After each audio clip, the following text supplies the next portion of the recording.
त्यांनी आपला विषय सादर करावा. माननीय सभापती महोदय, मी संस्कार तुकाराम राबाडे, माहिती आणि प्रसारण मंत्री या नात्याने आज संशोधनात्मक बातम्यांसाठी प्रोत्साहन या विषयावर आपणासमोर मत मांडण्यासाठी उभा आहे. तर माहिती आणि प्रसारण मंत्रालयाचे मुख्य कार्य म्हणजे एखाद्या घटनेची अचूक व विश्वसनीय माहिती समाजापर्यंत पोहोचवणे हे आहे. आपल्याला लाभलेल्या कालच्या आदरणीय सभापती महोदया यांनी सुचवले की संसदेत किंवा लोकसभेत आपण मत मांडण्यापेक्षा हे महत्त्वाचे आहे की आपण किती ऐकतोय आणि आपण काय ऐकतोय याची जाणीव असणे. त्याचप्रमाणे आपण समाजामध्ये कोणत्या बातम्या ऐकतोय, कोणत्या बातम्या बघतोय आणि कोणत्या बातम्या आपण प्रसारित करतोय याचीही जाणीव समाजाला असणे, आपल्या सगळ्या नागरिकांना असणे तितकेच महत्त्वाचे आहे. तर यासाठी आम्ही प्रयत्न करू इच्छितो. आधी आपण समजून घेऊ की असंशोधित बातम्या आणि संशोधित बातम्या हे नेमकं काय आहे. तर आपल्याला माहिती आहे, भारतामध्ये 1780 साली बंगाल गॅझेट हे पहिलं वृत्तपत्र सुरू झालं. या बंगाल गॅझेट हे 1 महिना ते 15 दिवसांमध्ये ते वृत्तांकन करत होते. पण जसजसा कालावधी जाऊ लागला, दैनंदिन वृत्तांकन होऊ लागले. आता तर आपल्याला माहिती आहे की प्रसारमाध्यमे एवढी वाढली आहेत की आपण थेट प्रक्षेपणही पाहू शकतो. या वाढलेल्या प्रसारमाध्यमांमुळे बातमीचा वेग हा खूप वाढला आहे. त्यामुळे जर एखादी असंशोधित बातमी समाजापुढे आली तर ती अत्यंत वेगवान प्रसारित होत आहे आणि यामुळे सामाजिक तेढ निर्माण होऊ शकतो. हे रोखण्यासाठी आपल्याला संशोधित बातम्या समाजापर्यंत पोहोचवणे गरजेचे आहे. यासाठी आपण याआधी शासनाने केलेल्या काही योजनांचा आढावा घेऊया. भारतामध्ये असंशोधित बातम्या रोखण्यासाठी कोणताही विशिष्ट कायदा अस्तित्वात नाही.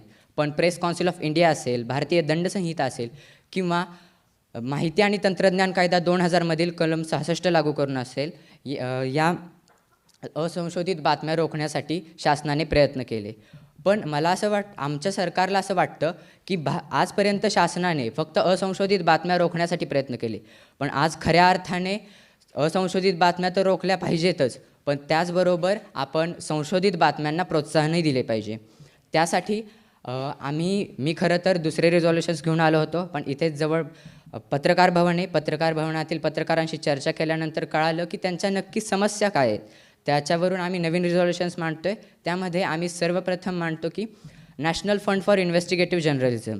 National fund for investigative journalism याच्या माध्यमातून आम्ही काय करू, तर ज्या वृत्तसंस्था किंवा जे वैयक्तिक पत्रकार संशोधित बातम्या प्रसारित करत आहेत त्यांना आम्ही आर्थिक सहाय्य प्रदान करू, जेणेकरून ते संशोधित बातम्या अशाच अविरत ते प्रदान करू शकतील आपल्या समाजाला. दुसरं म्हणजे आम्ही पुरस्कार देऊ इच्छितो. हा पुरस्कार उत्कृष्ट पत्रकारितेसाठी असेल आणि हा पुरस्कार या स्कीमचा एक भाग झाला. याबरोबर अजून एक दुसरा आणि यापेक्षा महत्त्वाचा भाग आहे, तो म्हणजे आम्ही एखादी वृत्तसंस्था किंवा एखादा वैयक्तिक पत्रकार जर संशोधित बातम्या प्रसारित करत असेल तर त्यास आम्ही सर्टिफाय करू की हे संशोधित बातम्या प्रसारित करत आहेत, ज्या माध्यमातून लोकांना कळेल. जेव्हा त्यांच्याकडे सर्टिफिकेट असेल तेव्हा लोकांना माहीत होईल की हे विश्वसनीय आहेत, यांच्याकडे सर्टिफिकेट आहे, तर यांच्या बातम्यांवर आपण विश्वास ठेवला पाहिजेत. आणि त्या माध्यमातून नक्कीच त्या वृत्तसंस्थेचा प्रेक्षक वर्ग वाढेल आणि त्यामुळे आपल्या समाजापर्यंत निश्चितच संशोधनात्मक बातम्यांचा प्रसार होईल. त्यानंतर आम्ही कर प्रोत्साहन देऊ इच्छितो. आत्ता भारतात ज्याप्रमाणे खेळाडूंना कर प्रोत्साहन दिले जाते, त्याप्रमाणे जर आपल्याला आपल्या पत्रकारांना प्रोत्साहन द्यायचं असेल संशोधनात्मक बातम्या वाढण्यासाठी, तर आम्ही पत्रकारांनाही कर प्रोत्साहन देण्यात यावे असा ठराव मांडतो.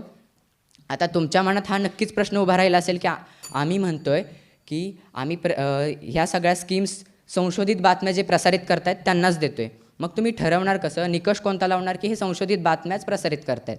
तर त्यासाठी आम्ही एक समिती नेमू इच्छितो. त्या समितीची नेमणूक राष्ट्रपती करतील. त्यामध्ये काही न्यायालयीन मंडळी तर काही लोक हे याआधी ज्यांनी संशोधनात्मक बातम्या प्रसारित करण्यासाठी मोलाचे योगदान दिले असे पत्रकार असतील आणि ते या सगळ्यांना निवडतील. आता दुसरा प्रश्न उरतो तो म्हणजे की तुम्ही हे सगळं म्हणताय तर यासाठी फंडिंग कुठून आणणार. तर आपल्याला माहिती आहे की आम्ही हे फंडिंग इन्फॉर्मेशन अँड ब्रॉडकास्टिंग डिपार्टमेंटकडून देत आहोत. तर आपल्याला माहिती आहे की 4342.55 कोटी आपल्या मंत्रालयाला अंदाजपत्रकात फंडिंग दिलं गेलं आहे. या माध्यमातून आम्ही फंडिंग प्रोव्हाइड करू.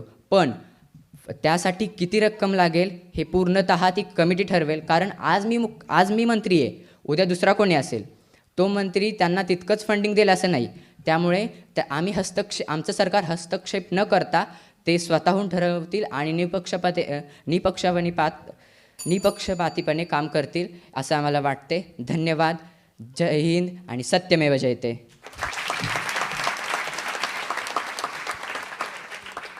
धन्यवाद.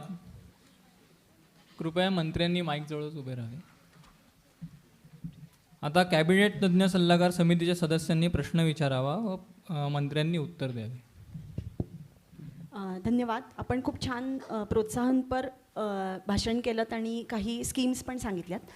तर मला असं विचारायचं आहे की तुम्ही जो अभ्यास केलात त्यामध्ये अशा असंशोधित बातम्या काय येत असतील, तर ह्यासंबंधी आपल्याला काय वाटतं की एखादा पुरस्कार मिळणं ह्याला महत्त्व दिलं पाहिजे खरं म्हणजे, पण त्यापेक्षा काहीतरी सनसनी निर्माण करणं किंवा आपली व्ह्युअरशिप वाढावी ह्यासाठी अशा पटापट वेगाने बातम्या देणं, तर ह्याच्यासाठी मानसिकता बदलण्यासाठी आपल्याला ह्याच्यासाठी काही अवेअरनेस करणं किंवा अशा स्वरूपाचं काही महत्त्वाचं वाटतं का? तुमचं म्हणणं बरोबर आहे अगदी. पण आपण जे पुरस्कार सगळ्यात महत्त्वाचा मुद्दा आहे तो सर्टिफिकेट. जेव्हा त्यांना सर्टिफिकेट मिळेल, साहजिकच त्यांचा प्रेक्षक वर्ग वाढणार आहे. त्यामुळे त्यांना प्रोत्साहन मिळेल की आपला प्रेक्षक वर्ग वाढतोय, तर आपण हे का केलं नाही पाहिजे. आपला प्रेक्षक वर्ग वाढतोय, साहजिकच त्यांचं आर्थिक उत्पन्न वाढणार आहे. प्रेक्षक वर्ग वाढल्यानंतर वृत्तसंस्थेचं किंवा वैयक्तिक पत्रकाराचं, तर जेव्हा त्यांचं आर्थिक उत्पन्न वाढेल तेव्हा ते का इन्व्हॉल्व्ह होणार नाहीत यात की आम्हाला सर्टिफिकेट मिळालं पाहिजे. तुम्ही त्यासाठी तुमची सिस्टीम कशी असणार आहे की तुम्ही कसं ओळखणार की कोण म्हणजे संशोधन करून कोण बातम्या देते, यासाठी तुम्हाला काहीतरी सिस्टीम करावी लागेल. हां, मी स्पीचमध्ये सांगितलं की आम्ही ती समिती नेमतोय. ती समितीच सगळ्यात ठरवेल की या सगळ्या योजना कोणाला आपण द्यायच्या आहेत, कोण खरंच संशोधित बातम्या आपल्याला प्रोव्हाइड करतं आहे. कारण त्यात याआधी ज्यांनी संशोधित बातम्या प्रसारित केल्या आहेत तेही पत्रकार आहेत आणि न्यायालयीन व्यक्तीही आहेत. याच्यासाठी तुम्ही प्रिंट मीडिया आणि आपला स्क्रीन मीडिया या दोन्हीसाठी तुम्ही हे करणार आहात? हो. ठीक आहे, धन्यवाद. थँक्यू. धन्यवाद.